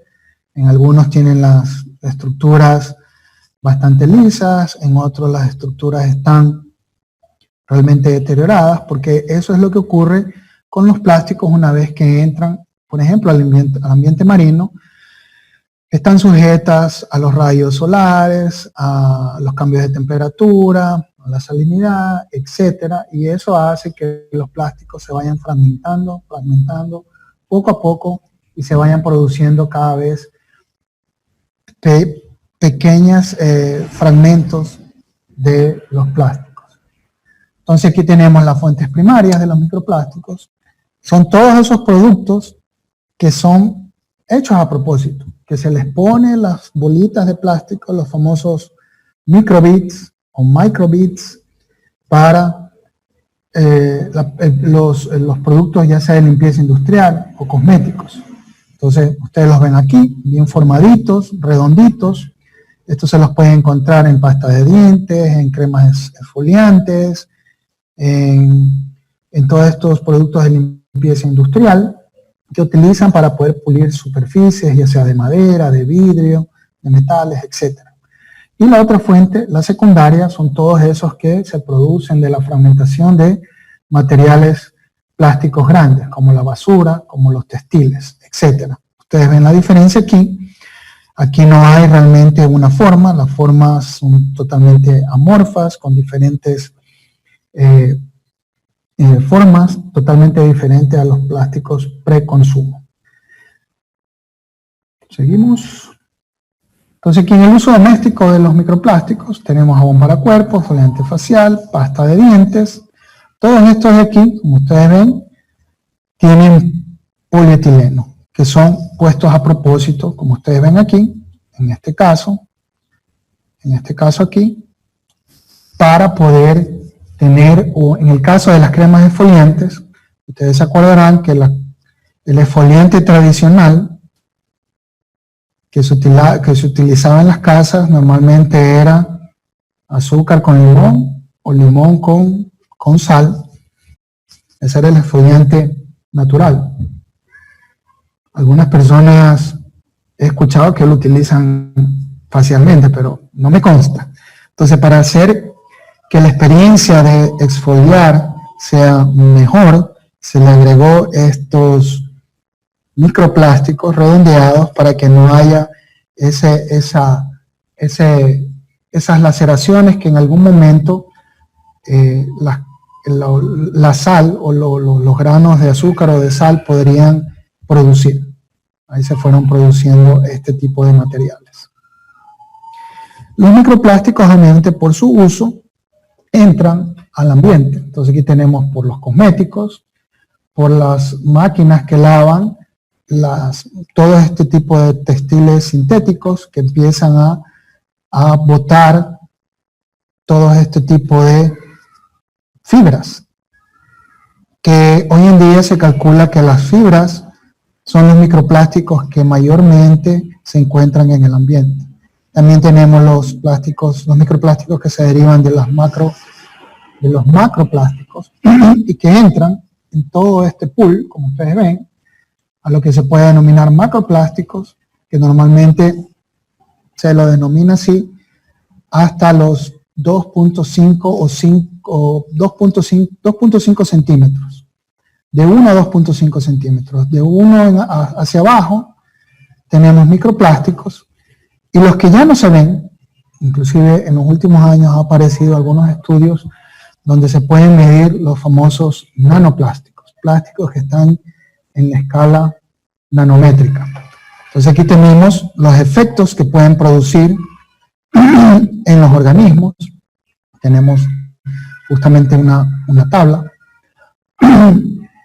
Tenemos los peces pueden ingerir estos plásticos. Tenemos esta transferencia trófica también de los microplásticos. Hoy en día no se sabe a ciencia cierta cómo los microplásticos están afectando a la vida marina. Se espera que haya algún tipo de afectación, pero hasta hoy lo único que se sabe es que los organismos lo consumen, pero no se sabe que estos microplásticos produzcan algún daño. Quién sabe en el futuro ya tengamos un poco más claro este asunto y podamos decir que en realidad el consumo de los microplásticos por los organismos marinos en cualquier posición de la cadena trófica que se encuentren, ya sea plancton, ya sea consumidores pequeños como peces secundarios o los que se encuentran al tope, como las aves, mamíferos marinos, puedan tener algún tipo de problema. Luego pasamos a la contaminación lumínica. Como ustedes comprenderán, tal vez, no sé si se han dado cuenta que últimamente utilizamos mucha luz. Entonces esa luz escapa de los edificios hacia el exterior. Lo utilizamos mucho inclusive en la noche. Muchos dicen que es para repeler al crimen, a que no nos roben, pero en cierta forma se contribuye a la contaminación lumínica. En esta pequeña fotografía ustedes ven una luz que es bastante ofensiva para un vecino y la otra luz que realmente es como debería utilizarse, que simplemente alumbre la casa o el lugar donde uno está, donde uno vive y no ofenda mucho al vecino, al prójimo. Entonces, esa cantidad de luz que se utiliza en los edificios, que se escapa, es lo que produce ese brillo que se ve en las ciudades. No sé si ustedes en la noche, cuando han viajado en la noche, se han dado cuenta que cada ciudad, cada pueblo, cada lugar que ustedes se van acercando tiene su propio brillo. A eso se le llama el brillo de cada ciudad, que en inglés se le dice sky glow. Entonces, eso de ahí va a contribuir a la contaminación lumínica, la cual obviamente empezaron a ser percibidas por los astrónomos. Ustedes ven aquí en esta escala, los astrónomos se dieron cuenta que en las ciudades ya no se podía ver las estrellas. Eso pasó con el observatorio de la ciudad de Los Ángeles. Hace muchas décadas atrás, la ciudad creció tanto que ya el astrónomo, el lugar este tuvo que moverse, ya no se podía observar ahí. Tuvieron que buscar otros lugares para poder hacer observaciones. Hoy en día estos observatorios se encuentran en lugares bastante remotos. Por ejemplo, hay uno bastante famoso en el desierto de Atacama, en Chile. Hay otro famoso que se encuentra en las montañas de Hawái, justamente para evitar ese brillo de la ciudad. Entonces, ustedes salen del perímetro de la ciudad y ustedes en las áreas rurales es cuando pueden observar un poco más las estrellas y con mucha suerte en algún momento pueden observar un brazo de la Vía Láctea. No sé si alguno de ustedes haya tenido la suerte de hacer ese tipo de observaciones. En cuanto a los efectos, las consecuencias para animales son, o se ha calculado que las tortugas marinas tienen los patrones reproductivos un poco alterados porque divagan o van en la línea costera sin encontrar la playa que normalmente utilizan para desovar sus huevos. Entonces, me imagino que han escuchado que las tortugas marinas siempre regresan a la misma playa que nacieron a desovar. Esta contaminación lumínica costera, obviamente, hace que las tortugas sean presa fácil de ciertos depredadores. En las aves migratorias también se han visto estos cambios porque hay sus cursos de navegación cambian porque se encuentran con estas luces que antes no había y que se confunden. ¿Por qué? se cree que las aves migratorias navegan con el uso de las estrellas. Entonces, al no poder observar bien las estrellas, hay estos cambios en la navegación. La población humana también tiene una disrupción en la regulación de las hormonas y por ende tiende a tener problemas con insomnio.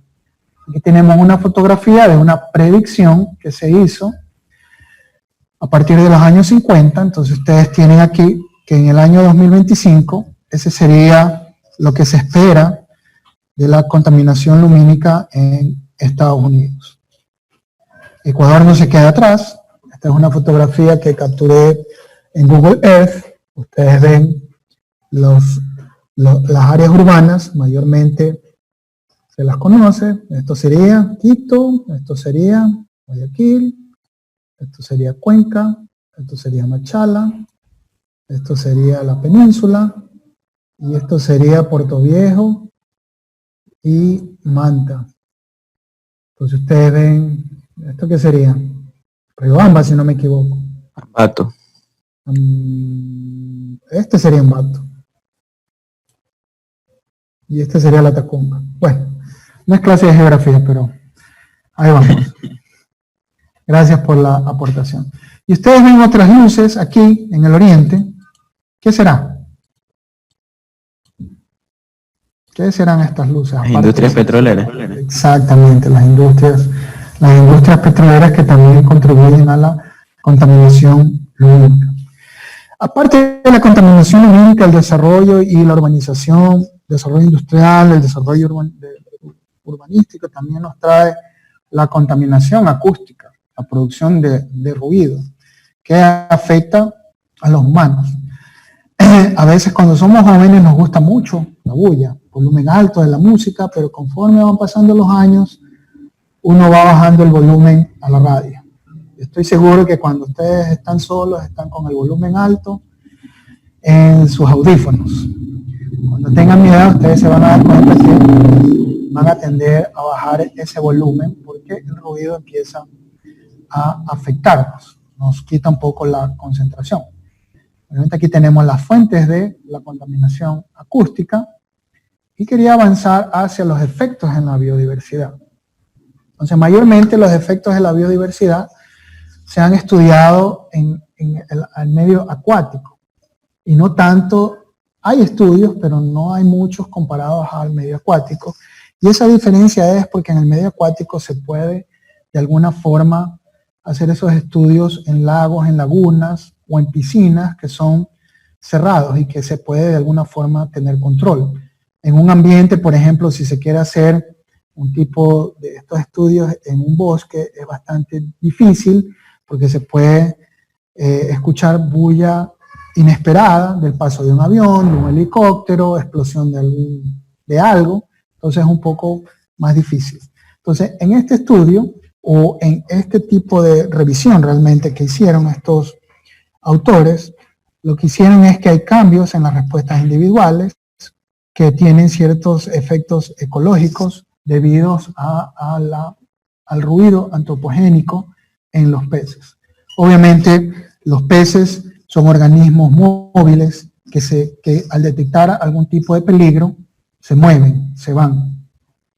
También tenemos los efectos de los sonares, tanto de los submarinos o de las radiofrecuencias que emiten los barcos en los organismos, en los cetáceos, los organismos marinos.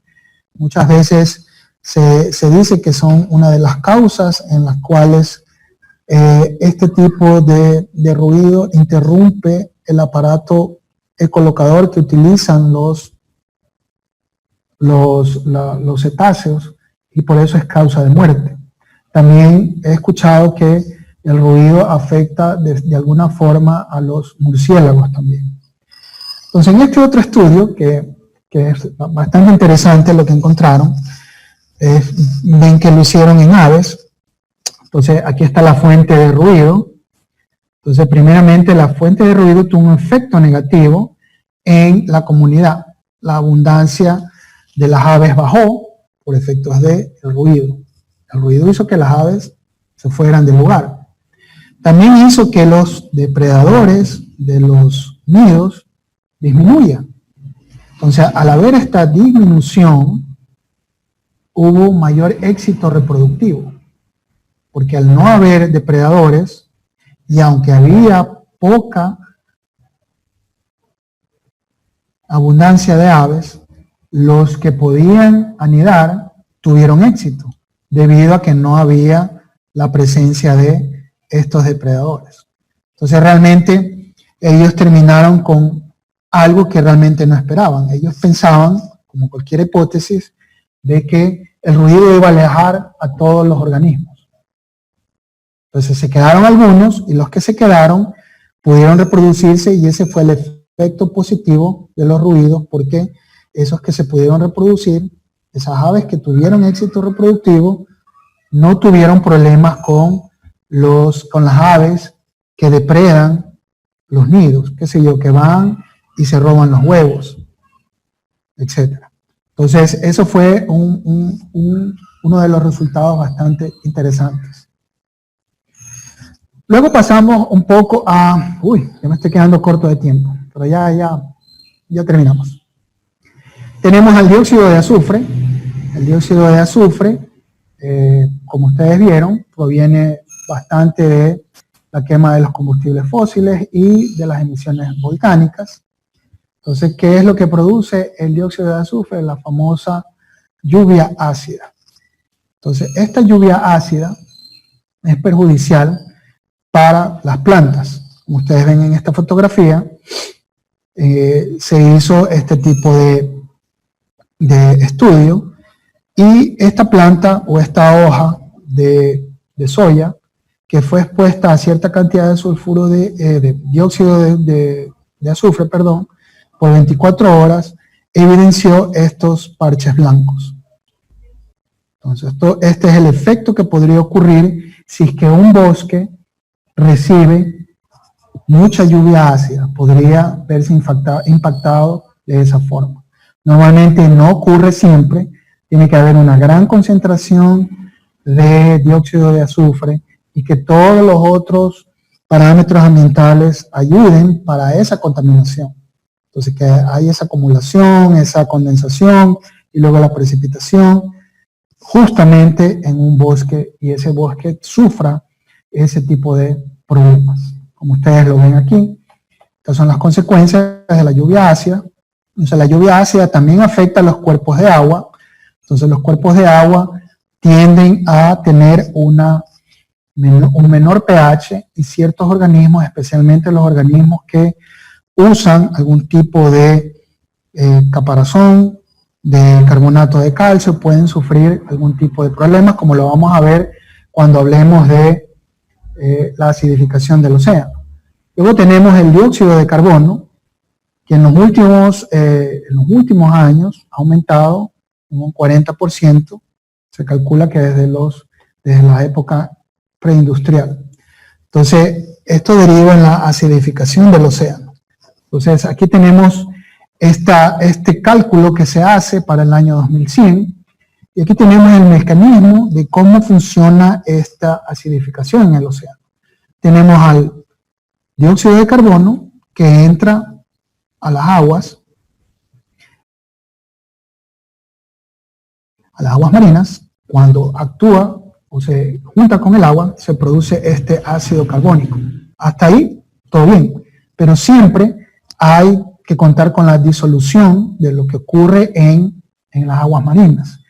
Este ácido carbónico se transforma a bicarbonato, y aquí hay una eliminación de un hidrógeno. Este hidrógeno obviamente es el que contribuye con la actividad en el pH, y por ende va a bajar el pH, se va a hacer un poco más ácido. Entonces, ¿cuáles son los efectos de esa acidificación de los océanos? Primero, hay un efecto sobre los organismos calcificantes, como las conchas, como los crustáceos y los corales. Entonces, aquí ustedes ven que una disminución en pH hace que estos organismos no puedan realmente acumular estos productos calcificantes en su exoesqueleto, si estamos hablando de un crustáceo, o en su concha, si estamos hablando de un molusco bivalvo. También tenemos los efectos en las redes alimentarias y en las pescas, porque al haber menor cantidad de estos organismos, los otros organismos también empiezan a declinar. Y obviamente hay este efecto en la señalización química animal, algo que ya ocurre dentro de los organismos. Entonces, esa acidificación hace que las moléculas no puedan en algún momento funcionar bien. Y puede que los organismos, en el caso, por ejemplo, de los peces, pierdan el olfato. He visto o he leído estudios en los cuales los peces pierden el olfato y no pueden detectar a su depredador natural por este problema de la acidificación de los océanos, y son presa fácil de los depredadores. Si eso continúa, obviamente los depredadores van a disminuir, porque los organismos van a ser comidos más rápido, los que son depredados, y los depredadores van a tener que moverse a otro lugar donde puedan obviamente encontrar a sus presas. Finalmente llegamos a las conclusiones, en las cuales, bueno, la vida moderna hace que se produzca mayor cantidad de contaminantes. Esta contaminación se puede decir que es generalizada, y mayormente, diría yo, porque hay una falta de cumplimiento a las leyes y ordenanzas que se emiten, ya sea en las ciudades, en los gobiernos regionales, o a nivel de países o a niveles regionales. Entonces, estas afectaciones a la biodiversidad pueden presentarse en más de una forma, como ustedes han visto. Puede que empiece la afectación en el suelo y luego pasen hacia el agua o hacia la atmósfera, y regresa nuevamente toda esta contaminación. Esperan un momentito.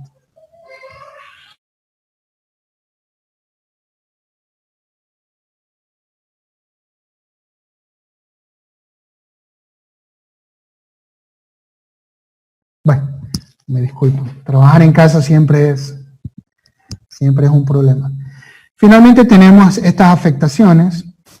Esto yo ya dije, es importante, obviamente, que se mantengan esos espacios donde la urbanización y la industrialización no cambien el hábitat de las especies biológicas. Eso creo que ustedes lo vieron en el primer seminario que tuvieron a cargo de Andrea Reyes. Es súper importante mantener estos lugares para poder, de alguna forma, experimentar y mantener la biodiversidad, que de alguna forma nos podría ayudar a, en algún caso, encontrar, por ejemplo, se dice que se puede encontrar la cura para ciertas enfermedades en estas áreas que no han sido tocadas por el hombre. Entonces, para ese beneficio se las podría de alguna forma mantener. Con eso terminamos la charla. Espero que haya sido de su agrado, y si tienen alguna pregunta.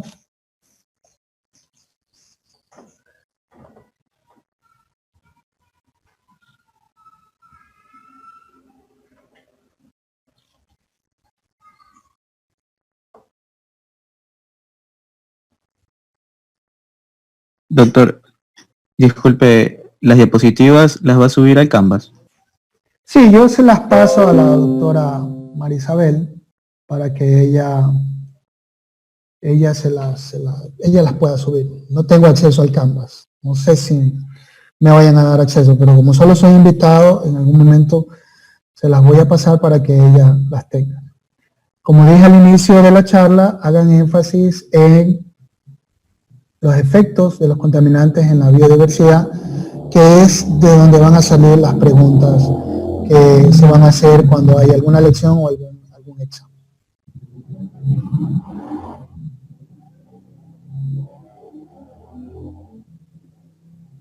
¿Alguna otra pregunta? Doctor, tal vez me podría pasar a uno de nuestros compañeros para que nos pase a todos, porque luego, como la doctora Isabel creo que tiene a cargo algunas clases, se vaya a confundir y de todas maneras nos van a tomar un examen de todo esto y sería que mejor no Voy a sé considerar eso cuando hable con una cuando hable nosotros con y con la alguien doctora. distribuye a todos los 11 estudiantes. Ok, perfecto.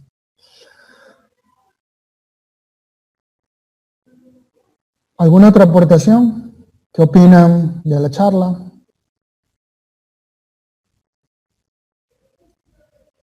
Pregunto yo, ¿habían visto algo de contaminación ambiental anteriormente?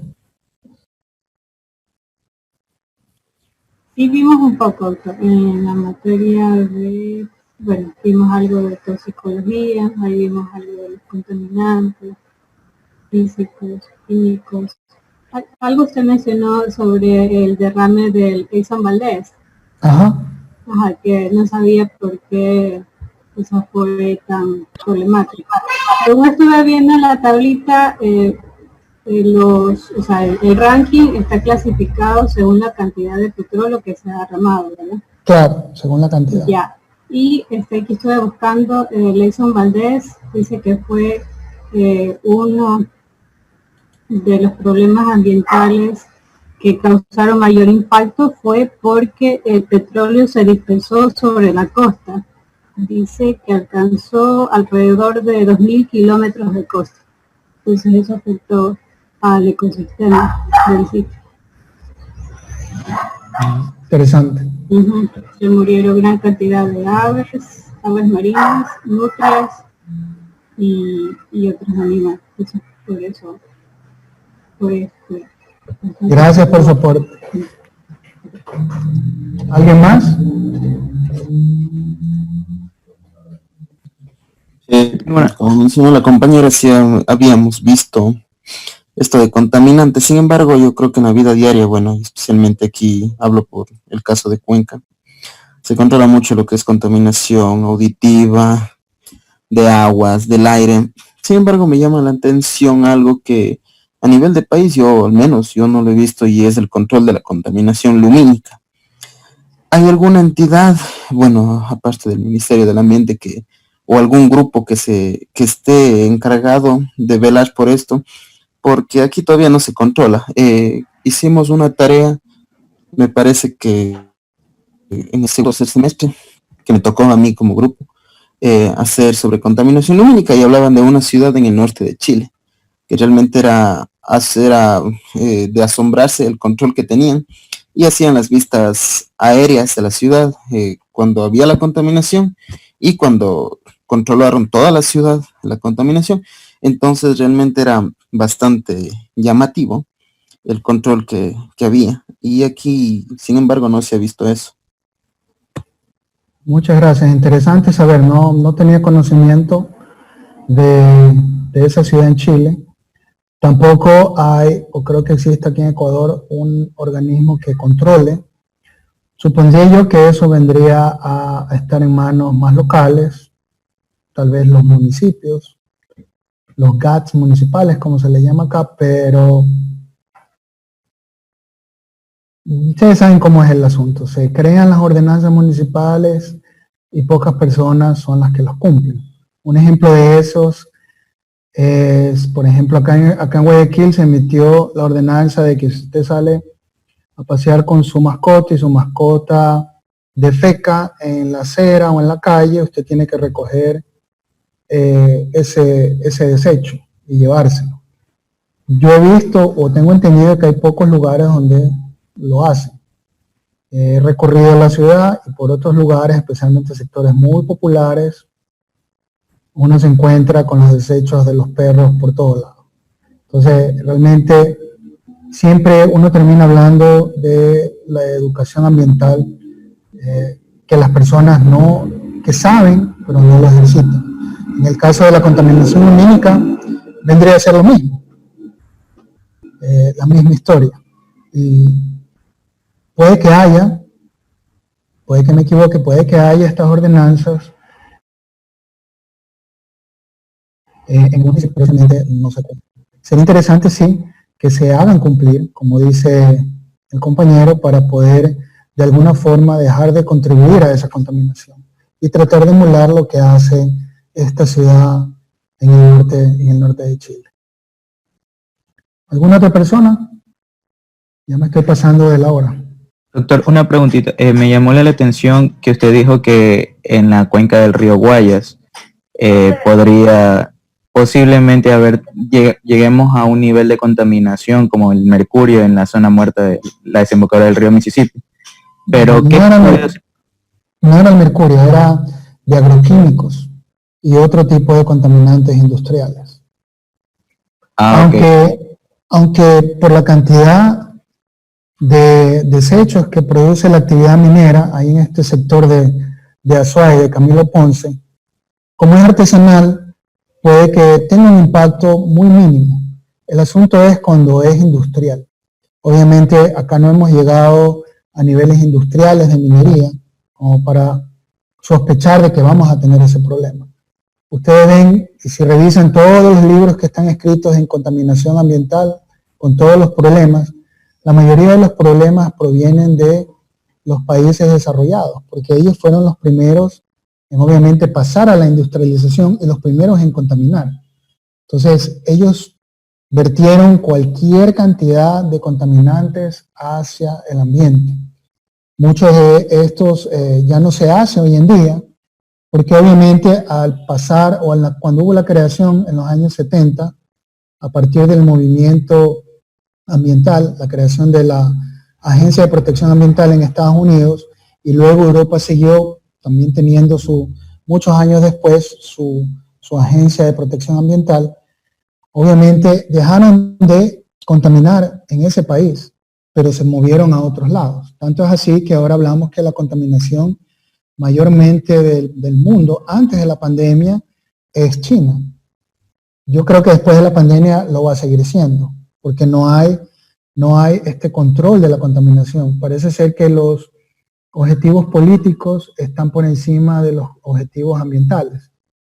Entonces ahí se juega siempre a que primero queremos ser potencia y que si podemos llegar a serlo, contaminando no nos importa porque queremos ser potencia y luego quién sabe qué hacemos. Porque es lo mismo que pasó en Estados Unidos después de la Segunda Guerra Mundial. Se convirtió en una potencia industrial, hubo contaminación a lo largo de casi 3 décadas, vinieron las leyes, hubo todo este cambio de mentalidad, tanto así que hay lugares que eran muy contaminados, hoy en día ya no lo son. Estoy hablando de ríos, estoy hablando de lagos, en algunos obviamente que fueron contaminados con estos contaminantes orgánicos persistentes, todavía se pueden ver no tanto los efectos, pero sí la presencia porque se encuentran en el fondo de estos cuerpos de agua. Entonces, yo decía a la final, ojalá que no, en algún momento, si la tendencia al exceso en el uso de agroquímicos, exceso de aguas residuales, exceso de basura, macrobasura en el río Guayas, en algún momento podríamos convertir la desembocadura del río Guayas en una zona muerta, porque eso ocurre. Las aguas residuales de la mayoría de las ciudades que se encuentran asentadas en las riberas de la cuenca del río Guayas no tienen plantas de tratamiento de agua residual. Sé que hay en Cuenca, sé que hay en Quito, acá en Guayaquil están en construcción, todavía no están terminadas. Lo que hay son piscinas de lixiviación o piscinas de oxidación se llaman, perdón, pero que no hacen un buen tratamiento de las aguas residuales. Hay algunas en construcción, ojalá empiecen a construirse y los demás municipios emulen y tengamos un mejor cuidado de las aguas residuales. Eso es. Entiendo, gracias. Si no hay nadie más, ninguna otra pregunta, les agradezco mucho por su atención. Espero que pasen bien y nos vemos en alguna otra oportunidad. Que tengan un buen día. Gracias. Gracias a ustedes. Gracias, doctor. Muchas gracias.